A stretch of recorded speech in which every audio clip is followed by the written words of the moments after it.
Hey guys, so welcome to React Nest. This is the second part of client-side validation, where we are validating our input field using JavaScript. So basically, first I am going to explain you the code. Here we can see that we are given an ID in the name field called name, and field called email, and field called passport ID. Okay, I have just grabbed those ID and those and value of those input field. Okay, by targeting the id dot value. The id is name dot value, the id is email dot value, id is password dot value. Now we are going to validate those field using JavaScript. So let's get started. First of all, I'm going to validate name field. If name is equal to empty string, or name is equal to null, then it will notify the user that name is required. If name is not entered by user, then it need to notify the user that name is required. So I am going to show the message in alert box. So let's type it alert, and let's type that name is required. Okay, now return it false. Now let's see the output. First of all, let's refresh this, and if I submit, then it will say that name is required. If I type something, then it will not. Then if this field is entered by user, then it will not need to show the error. Okay. Okay. Now is my code is working. Now let's go back to our code, and let's type else if name dot length, if name dot length is less than 3, or name dot length is greater than 15, then it need to notify the user that name must be greater than 3, name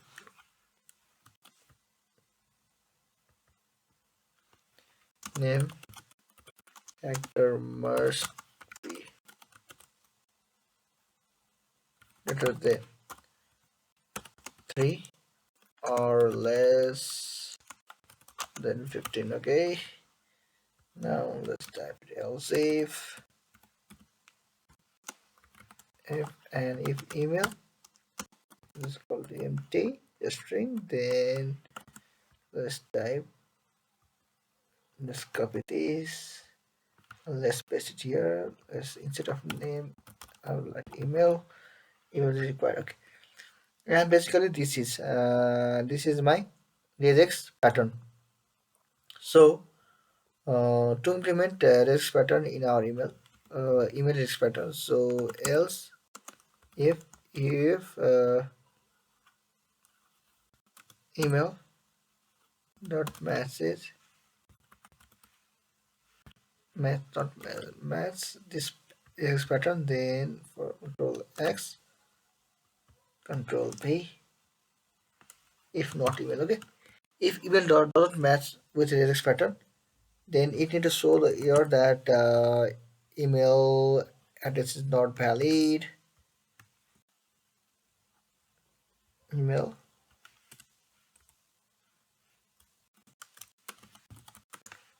address is in the valid address. Okay,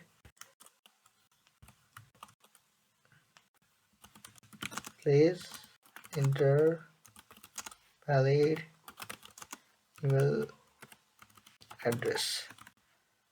Now again, else if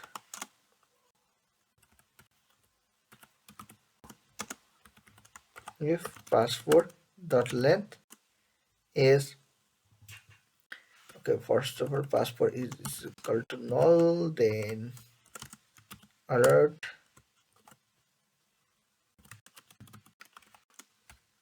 password is required,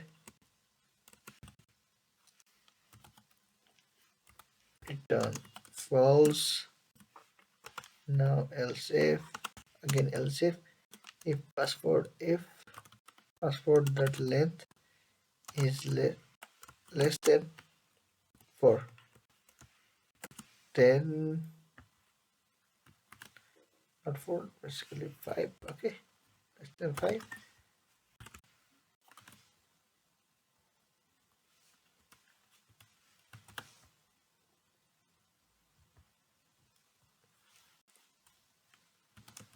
Please enter strong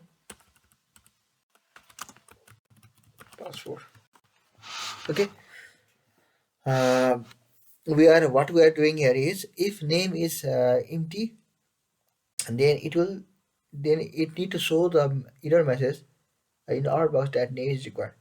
And if name dot length is less than 3, then it will show the error message called name character must be greater than 3 or less than 15.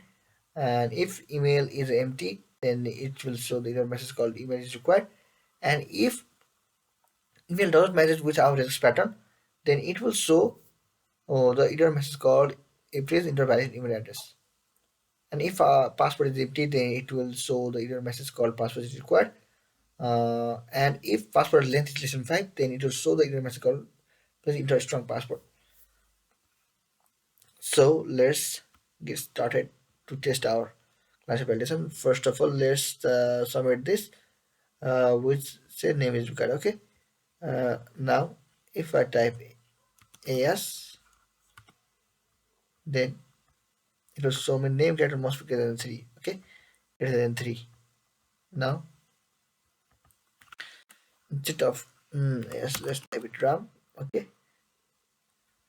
and mm, let's type valid email address. Okay, you can see the please enter valid email address. Okay, now if I enter valid email address format, then it will not show the error.